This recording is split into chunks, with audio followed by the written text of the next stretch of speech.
പത്തിലത്തോരൻ നാടൻ വിഭവങ്ങളുടെ കൂട്ടത്തിൽ ഔഷധ ഗുണം നിറഞ്ഞു തുളുമ്പി നിൽക്കുന്ന ഈ വിഭവം തയ്യാറാക്കാൻ നമ്മുടെ തൊടികളിൽ ധാരാളം കാണാറുള്ള തകരയും ഇലക്കറികളുടെ രാജാവ് എന്നറിയപ്പെടുന്ന ആയുർവേദത്തിൽ വൃക്കകളുടെ ആരോഗ്യത്തിന് അത്യുത്തമം എന്ന് വിശേഷിപ്പിക്കപ്പെടുകയും ചെയ്യുന്ന തഴുതാമയും പിന്നെ ദാ ഇവളും അടുത്ത വീടത്തിലേക്ക് എത്തി നോക്കി വേലിയിൽ പടർന്നു നിൽക്കുന്ന ഇവൾ ആൾ നിസ്സാരക്കാരിയല്ല കേട്ടോ.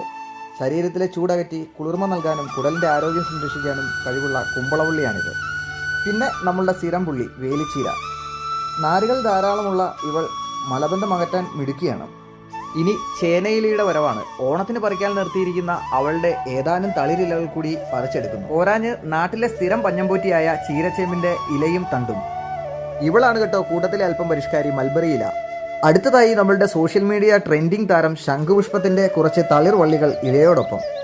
ബുദ്ധിവികാസത്തിനും ഓർമ്മശക്തി കൂട്ടാനുമൊക്കെ പുള്ളിക്കാരി സൂപ്പറാണ് കേട്ടോ.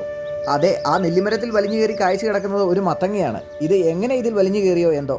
എന്തായാലും അമ്മ അവളെ വലിച്ച് താഴെ ചാടിച്ച് തലയും ഇലയും വെട്ടിയെടുത്തു. അപ്പോഴാണ് ആരും കാണാതെ ഒരാൾ പമ്മി നിൽക്കുന്നത് കണ്ട് ഉന്മേഷപ്രദായിനിയായ നമ്മളുടെ സാമ്പാർ ചീര. ഇരിക്കട്ടെ അവളും. ഇനി നീരാട്ടാണ്. ഓരോരുത്തരെയായി അമ്മ ഉരുളിയിലെ വെള്ളത്തിൽ തലങ്ങും വിലങ്ങും ഉലച്ച് കഴുകി സുന്ദരി കുട്ടികളായി മാറ്റി ഒരു ചിപ്പിലിയിൽ വെള്ളം വാർന്നു പോകാനായി മാറ്റിവെച്ചു.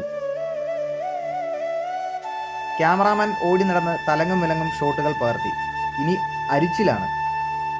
ഓരോന്നായി എടുത്ത് അമ്മ തൻ്റെ സ്വതസിദ്ധമായ കഴിവുകൾ ഉപയോഗിച്ച് കാഴ്ചക്കാരിൽ മതിപ്പുളവാക്കുന്ന വിധം അരിഞ്ഞ് ഒരു ബേസൻ നിറയെ വിവിധ ഇലകൾ ഒരുമിച്ച് ചേർത്ത് വെച്ചു. ഇനി അരപ്പിനുള്ള തയ്യാറെടുപ്പാണ്.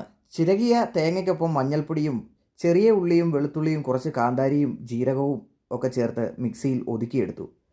ഉരുളിയിൽ എണ്ണ ചൂടാക്കി അതിൽ കടുക് പൊട്ടി വന്നപ്പോൾ അരിഞ്ഞു വെച്ച ചെറിയ ഉള്ളിയും കറിവേപ്പിലയും ഇട്ടു.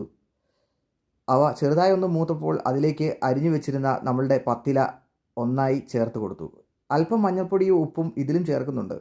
ഒന്ന് ഇളക്കി ചെറുതായി ഒന്ന് വാടി വന്നപ്പോൾ അരച്ച അരപ്പും ചേർത്ത് അത് വീണ്ടും ഒന്ന് തട്ടിപ്പൊത്തി വെച്ചു. അടപ്പ് മാറ്റി നന്നായി ചിക്കി ഉലർത്തിയെടുക്കുമ്പോൾ നമ്മൾ ഇതുവരെ കാത്തിരുന്ന ആ രുചികരമായ പത്തിലത്തോരൻ തയ്യാറായിരിക്കുന്നു. വീഡിയോ ഇഷ്ടമായാൽ സപ്പോർട്ട് ചെയ്യാൻ മറക്കരുതേ.